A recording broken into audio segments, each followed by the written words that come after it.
नमस्कार, आप देख रहे हैं TV9 उत्तर प्रदेश और मैं हूं आपके साथ विकास कत्वी। आज हम आपको एक ऐसी जगह पर लेकर आए हैं, एक ऐसे राजनीतिक घराने के अंदर जो राजनीतिक घराना किसी भी परिचय का मोहताज नहीं है। 9 बार के सांसद और 2 बार केंद्र में मंत्री रहे काजी रशीद मसूद साहब का ये सहारनपुर का घर है। और आइए आपको लेकर चलते हैं अंदर। काजी साहब से जुड़ी कई बातें यहाँ पर हम करने वाले हैं। इसके अलावा उनके जो पोते हैं उनसे भी यहाँ पर हम बातचीत करेंगे। तो ये काजी साहब का रशीद मसूद साहब का घर है। हालांकि रशीद साहब तो अभी इस दुनिया में नहीं है, लेकिन उनकी जो विरासत है वो कहीं ना कहीं जो उनके पोते हैं शयान मसूद वो भी संभाल रहे हैं। इसके अलावा जो काजी रशीद मसूद साहब के ही भतीजे हैं इमरान मसूद, आप जानते ही होंगे, सांसद हैं सहारनपुर के, वो भी हैं। लेकिन एक युवा चेहरा है सहारनपुर का शयान मसूद, उनसे भी हम आपको रूबरू कराएंगे। ये काजी साहब की यहाँ फोटो लगी हुई है, पोर्ट्रेट है, और इधर भी शायद एक फोटो है शायद, और काफी पुरानी ये फोटो है। तो चलिए पहले मैं परिचय करा देता हूँ। शयान मसूद हैं आप, काजी साहब के पोते हैं। ये फोटो कब की है शयान भाई? ये फोटो एज्यूम 74 या 75 की होगी। एमपी साहब हैं, दादी है हमारी, मेरे फादर हैं गोद में। अच्छा, तो काफी पुरानी पिक्चर है ये। अच्छा, मैं आज आया था, कई लोग जानने की कोशिश करते हैं, रशीद साहब थे, 9 बार सांसद रहे हैं और उसके केंद्रीय मंत्री भी रहे हैं, कई चीजों से सफर भी किया है परिवार ने। अब आप भी संभाल रहे हैं, तो क्या कुछ लगता है, जिस तरह से आप एक युवा हैं और मेरे ख्याल से आप राज्य मंत्री भी रह चुके हैं, तो कैसे आप कर रहे हैं इस समय डील सब चीजों को? देखिए साहब, एक बहुत बड़ी राजनीतिक विरासत है। मेरे परिवार को सियासत में 100 साल हो गए। मेरे परदादा पहली बार जब चुनाव लड़े तो 1923 में चुनाव लड़े थे पहली बार। हमारा और सहारनपुर के लोगों का एक पीढ़ी दर पीढ़ी का ताल्लुक बड़ा लंबा है। तो कोशिश यही है कि जो रिश्ते बड़ों ने बनाए थे, जिस तरह बड़े उन रिश्तों को निभा रहे थे, उसी तरह हम लोग भी निभाएं। अच्छा, एमपी साहब जब यहाँ पर थे, जब इस दुनिया में थे, तो उनकी जो छवि थी कहीं ना कहीं बड़े सेकुलर नेता के रूप में जानी जाती थी। आज भी लोग याद करते हैं, साफ तौर पर कहते हैं कि भाई हिंदू मुस्लिम एकता के प्रतीक काजी रशीद मसूद साहब। उनके बारे में कुछ अगर आप कहना चाहें, आपने भी उनके साथ काफी समय गुजारा है बचपन से लेकर। बिल्कुल बिल्कुल, मेरा एक बड़ा बल्कि सारा समय उन्हीं के साथ बीता। और विचारधारा उनकी जो थी वो वाकई लोगों को प्रभावित करने वाली थी। एमपी साहब बड़े दादा हमारे कहा करते थे कि जरूरी नहीं है कि आपको एक अच्छा इंसान होने के लिए मुसलमान होना जरूरी है।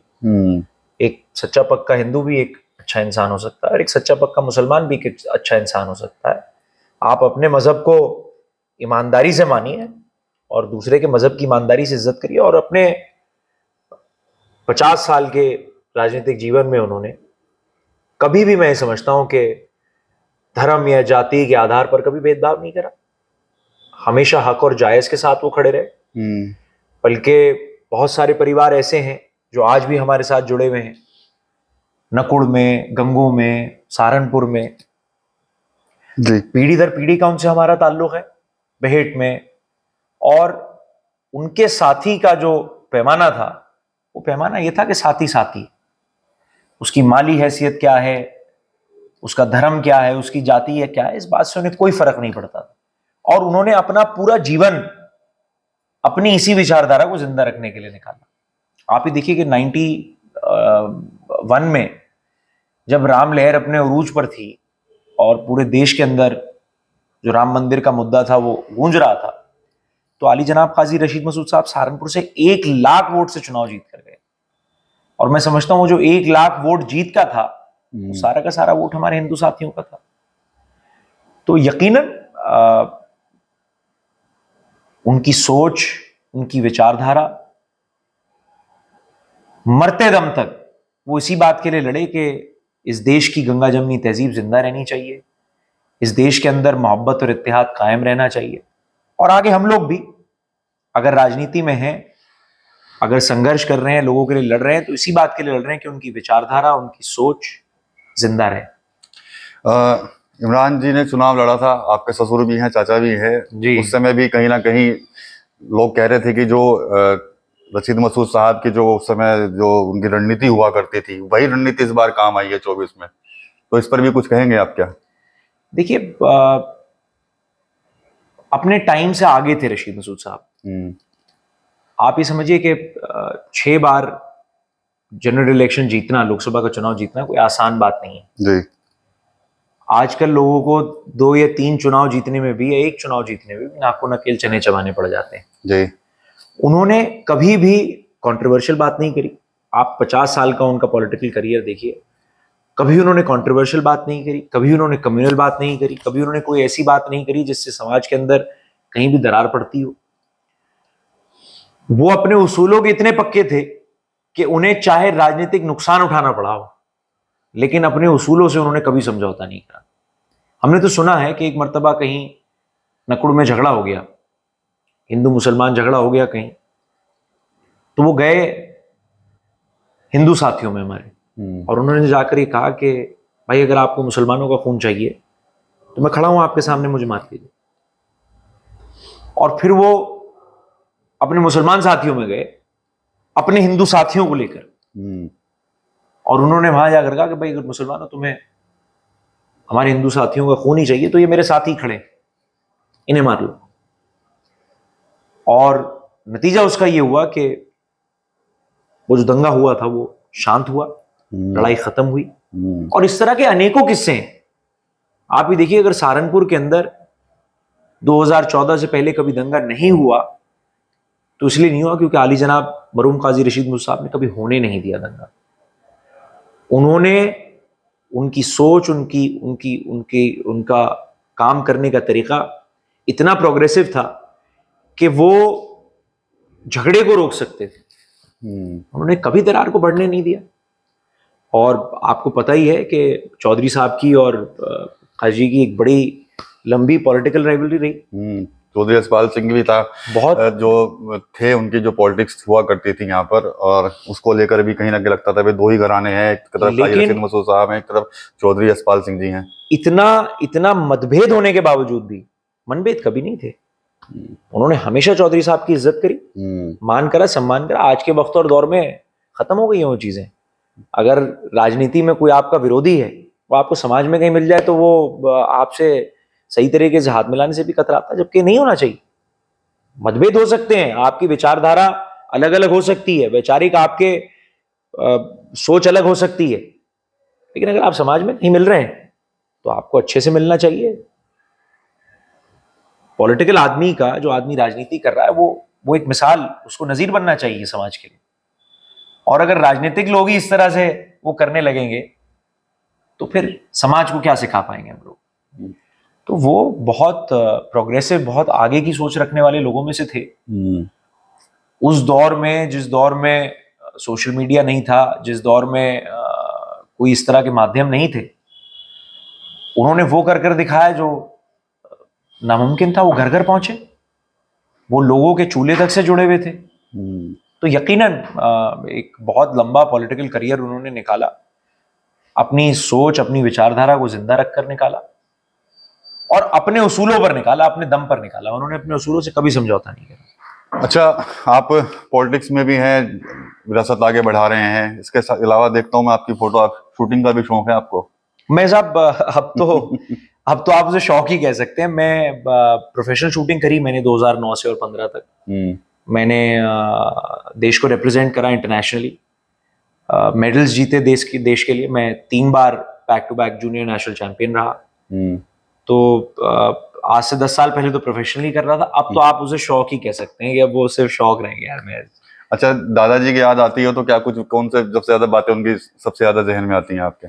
मेरे से तो बहुत मतलब मेरी और उनकी बहुत, मेरे जब उनका वक्त नजदीक आया, जब इंतकाल करी, तो मेरे से कहने लगे कि भाई मैं चला जाऊंगा, मेरी बातें याद आया करेंगी तुम्हें। अच्छा। तो मैं बड़ा इमोशनल हो जाता था इस बात पर। मैं उनसे कहता था भाई आप मेरे से ही क्यों कहते हैं ये बात कि मैं चला जाऊंगा, क्यों कहते हैं आप मैं चला जाऊंगा। लेकिन ये बात फैक्ट है कि उन्हें गए हुए आज 5 साल हो गए, लेकिन उन्होंने मेरे से अगर जिंदगी में कोई भी बात कही, अगर किसी ऐसे मोमेंट में भी कह दी जहां मैंने उनकी बात पर ध्यान नहीं दिया, तो वो बात भी मुझे आज याद है। मुझे उनकी वो बातें भी याद है। मुझे याद है एक मर्तबा हम लोग घर पर थे, तो मैंने दामा से पूछा कि दामा, जैसे लोग आते हैं हमारे पास, हमें पता कैसे चलेगा कौन हमारा है कौन अच्छा, नहीं? दामा कहते थे आप उनको? मैं दामा कहता था, मैं अपने दादा को दामा और अपनी दादी को दामी कहता हूँ। अच्छा। तो मैंने कहा दामा पता कैसे चलेगा कौन हमारा है कौन पराया है? तो कहते बेवकूफ, तुम्हारे घर अगर तुम्हारा दुश्मन आ रहा है तो वो हिम्मत कर कर आ रहा है, उसकी हिम्मत कभी मत टूटने देना। और तुम्हारे घर अगर तुम्हारा साथी आ रहा है तो वो उम्मीद लेकर आ रहा है, उसकी उम्मीद कभी मत टूटने देना। कोई आए काम के लिए कभी किसी को मत मना करो। अगर तुम्हारे किसी के कहने से किसी का नुकसान नहीं हो रहा है तो जो तुम्हारे पास आ जाए उसकी मदद करो। बहुत सारी बातें, एक दफा मैंने उन्हें किसी बात पर कह दिया कि दामा ये तो बड़ा इज्जत का मसला हो गया, हमें लड़ना पड़ेगा, ये करना पड़ेगा। तो मेरे से कहने लगे बेवकूफ हो तुम, अगर तुम्हारी इज्जत इतनी कमजोर है तो राजनीति को छोड़ दो, इतनी कमजोर अगर तुम्हारी इज्जत है तो राजनीति छोड़ दो। अच्छा। बहुत उनकी सोच बहुत आगे। एक दफा मुझे बड़े उनके किस्से याद है, हम लोग लखनऊ से आ रहे थे वापस, तो किसी का काम था, उनका मुझे फोन आया, मैंने उन्हें कहा साहब हाँ आप बेफिक्र रहिए, आपका काम 100% हो गया, करा 100% आपका काम। तो मैं गाड़ी चला रहा था, बराबर में बैठे, मेरी कुत्ती में मारा ऐसे कि तुम्हें ये कहना चाहिए था कि हमने सिफारिश कर दी साहब, अब आपका काम होना ना होना अल्लाह के हाथ है। मैंने कहा मामा क्यों? कि तुमने उस आदमी की उम्मीद इतनी बढ़ा दी कि अगर 1% उसका काम नहीं हुआ तो उसको 2 गुना तकलीफ होगी। तो मैंने दामा से कहा, मैंने कहा दामा यहां तक तो सोचने के लिए अभी 20 साल और लगेंगे, मैं तो सोच ही नहीं सकता था कभी ये चीज। वो इतना माइक्रो लेवल पर अपने साथी के लिए सोचते थे कि साथी का जज्बात, उसकी उसकी उसकी तकलीफ, उसकी खुशी, वो एक एक चीज का इतने बड़े लेवल पर रहने के बाद जो आदमी 9 बार सांसद रह लिया हो, 2 बार केंद्रीय मंत्री रह लिया हो, आप ही देखिए। मैं एक बड़ा जबरदस्त किस्सा आपको सुनाता हूँ कि उनका टच कैसा था पब्लिक के साथ। एक मीटिंग हो रही थी हमारे यहाँ सहारनपुर शहर की।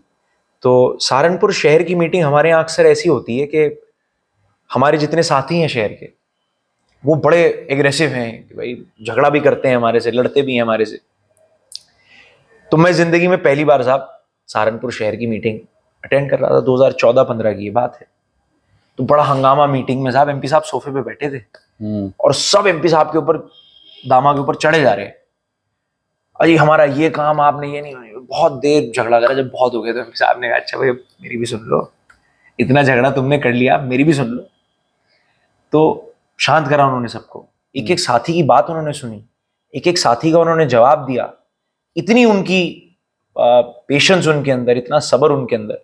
साथी उनके लिए प्रायोरिटी था अपना, वो अपने साथी के लिए मरना मारना सब कुछ जानते थे। बल्कि एक वाकया मैं और सुनाता हूँ आपको। ये हमारे हरोड़ा गांव पड़ता है, हरोड़ा के नंबरदार साहब थे, तो इंतकाल हो गया उनका। वो एक दफा घर आ गए और वो एमपी साहब से, दामा से इस तरह लड़ाई कर रहे थे कि बस ऐसा लग रहा था उन्हें देख के कि बस कोई कोई मिनट जा रहा है, वो पकड़ने वाले थे एमपी साहब को ना। तो जब बहुत देर हो गई, मैंने दामा से पूछा, मैंने कहा दामा इतना लड़ रहे थे आपसे, आपने एक लफ्ज भी नहीं कहा कि जो तुम्हारे लिए बूथ पे लड़ेगा, जो तुम्हारे लिए चाय की दुकान पर लड़ेगा, जो तुम्हारे लिए सड़क पर लड़ेगा, वो तुम्हारे से भी लड़ेगा, वो तुम्हारे भी कपड़े फाड़ेगा। और तैयार रहना, वो लड़ेगा ही लड़ेगा तुम्हारे से। और ये बात सच है। आपका साथी अगर आपके लिए बूथ पर लड़ रहा है, सड़क पर लड़ रहा है, चाय की दुकान पर लड़ रहा है, चौराहे पर लड़ रहा है, तो आपसे भी लड़ेगा।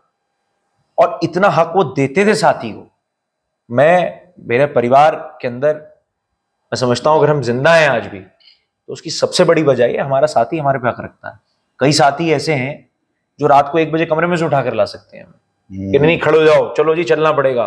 कई साथी ऐसे हैं कि मुझे अगर ये भी पता हो कि जो सिफारिश कराना चाह रहे हैं वो नहीं होगी, हो सकता है अगर किसी अधिकारी को जाकर हम इनकी बात कहें तो अधिकारी ये सोचे पढ़े लिखे जाहिल है, लेकिन करनी पड़ती है। तो और ये उन्हीं के दिए हुए संस्कार हैं, ये अच्छा, सोच है। कई सालों बाद सांसद ही घर में आई, इमरान जी आपके जो ससुर भी हैं, चाचा भी हैं, सांसद बने, तो क्या लग रहा है कि आगे आपका भी क्या कुछ रहने वाला है? कुछ रणनीति आपने सोचा है कुछ अपने लिए भी आगे? देखिए साहब,